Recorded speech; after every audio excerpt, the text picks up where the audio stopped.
Salut tout le monde, j'espère que vous allez bien. C'est Ron Sepoukelukila, humoriste congolais et comédien de profession. En même temps, je suis réalisateur aussi. Je m'intéresse aussi depuis un dernier temps à la production et à la formation des artistes. Metteur en scène aussi. Je gère la direction artistique de certains spectacles de théâtre et d'humour. Déjà, avant de connaître l'Institut national des arts, je les faisais de manière autodidacte, c'est-à-dire chez moi à la maison, dans des fêtes, dans des organisations d'église, puisque je suis quand même un ancien du groupe K, je suis catholique. Et je m'intéressais un peu plus à la culture, je m'intéressais à la danse, je m'intéressais à la poésie, je m'intéressais au théâtre, mais j'avais plus un faible pour l'humour.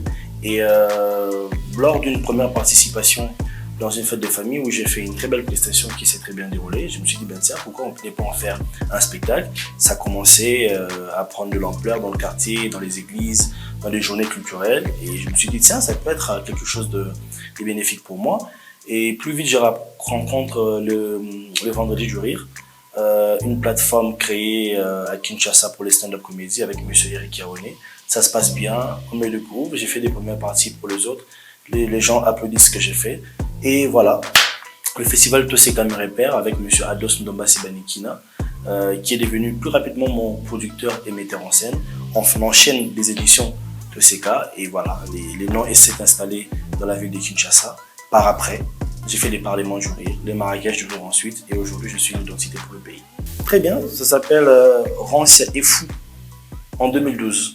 En 2012, au centre culturel Acto, dans mon quartier Kimbangu, dans la commune de Kalamou. C'est là-bas que tout a commencé parce que la première chaleur et le soutien que j'ai reçu, c'était d'abord de ma commune.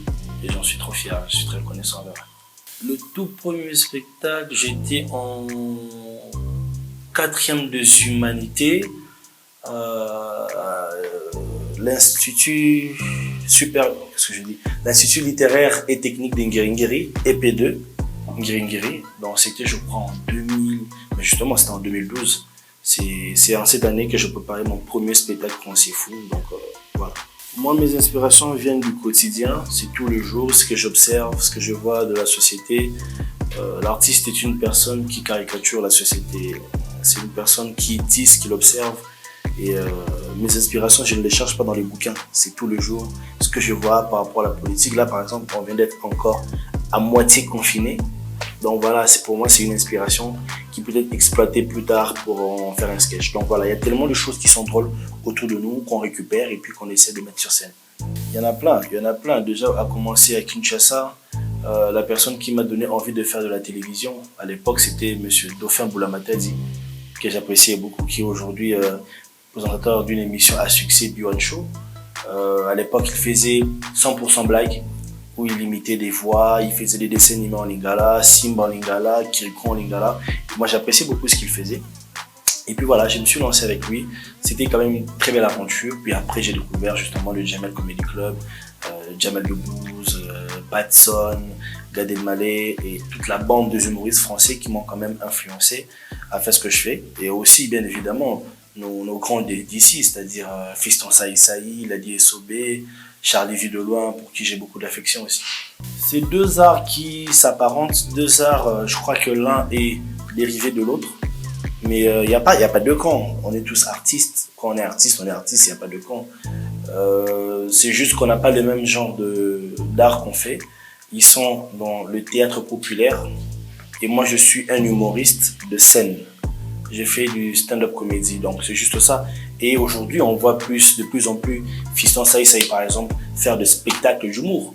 Donc voilà, c'est des casquettes qui peuvent changer. De la même façon, je peux aussi faire le théâtre populaire. Chacun de nous a sa vision.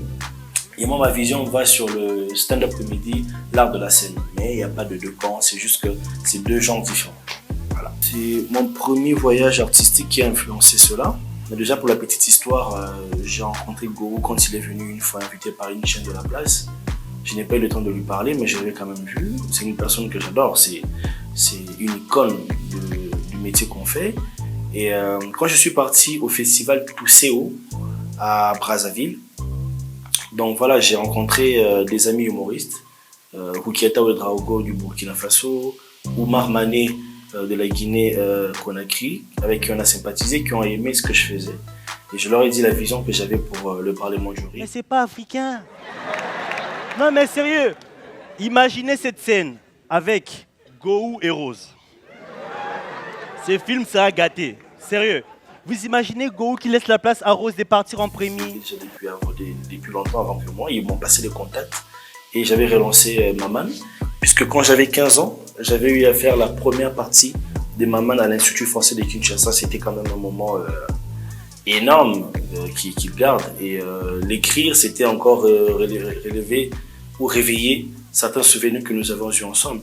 Donc voilà, c'est parti comme ça. La première édition a été bien, la deuxième, la troisième, et puis s'enchaîner les trophées. Ben, on se sent fier, on se sent léopard. On se sent léopard, on se dit, on défend les couleurs du pays. Notre pays est réputé pour des choses très souvent négatives, c'est-à-dire la politique, la corruption, on viole la barre, on tue ses... Voilà. Et c'était quand même important de changer l'image. Et quand on reçoit ce prix, ça nous rend fiers, ça réveille en nous voilà, ce côté patriotique. Je me suis senti fier. Je ne sais même pas si on peut dire qu'on peut déplorer. On n'a pas, c'est pas nous qui avons décidé, c'est un virus qui est né, tout le monde est châtié, on a connu tous des problèmes, chacun à son niveau. Seulement, ce qui est plus dur, par exemple, dans ce métier que nous faisons, c'est qu'on fait rire. On vit de prestations, on vit du public, on vit des spectacles. Et quand il n'y a pas de spectacle, il n'y a pas de rassemblement, pour éviter la propagation du virus, on ne sait pas avancer. C'est ça le côté qui a été un peu plus dur. C'était des mois et des mois, il y avait des loyers à payer, il y avait beaucoup de choses, il y avait d'autres charges qu'on prenait en compte. Et pour l'artiste, c'est carrément le tuer. Même si on a fait recours au virtuel, sur les réseaux sociaux, on postait des vidéos, on faisait des choses, mais cela n'était pas suffisant. Il y a quand même cette communion avec notre public qui nous manquait. Mais bon, voilà, je crois qu'on va passer cette période, ça va aller. Non, je suis humoriste pleinement. Je suis humoriste pleinement. C'est vrai que j'ai un côté entrepreneur qui vient de commencer. J'ai un comedy club, mais je reste dans l'entrepreneuriat culturel, je reste dans la culture. Aujourd'hui, j'ai un bar que les Congolais connaissent, Koukiel Bar, qui se passe bien, qui est près du fleuve. Mais voilà, ça vient d'arriver. J'ai 10 ans de carrière aujourd'hui, donc tout ce qu'on est aujourd'hui, c'est-à-dire on a vécu avec ces métiers. On n'a pas été commerçant quelque part ou mécanicien, non. J'ai vécu pleinement de l'humour. C'est un peu comme Jamel et ses amis au Marrakech du Rire. Donc voilà, c'est Koukiel et ses potes. Quelque chose de ce genre. J'invite de jeunes talents congolais, voilà, parce que j'ai besoin de promouvoir ce qui est à nous, de promouvoir nos artistes. Et on l'a fait à Kinshasa, ça s'est bien passé.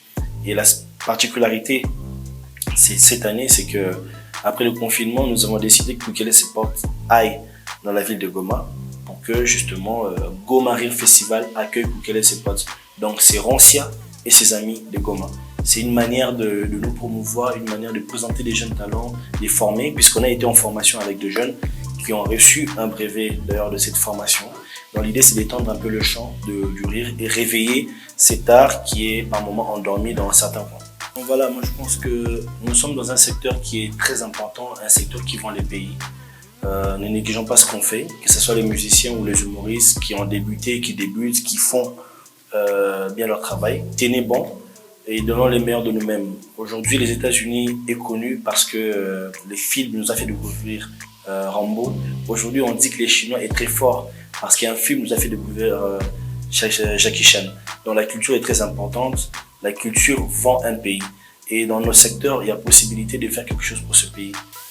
Comme je le dis souvent, si la RDC n'a rien fait pour toi, essaie de faire quelque chose pour la RDC. Je vous aime beaucoup, à très bientôt. C'était Rancia.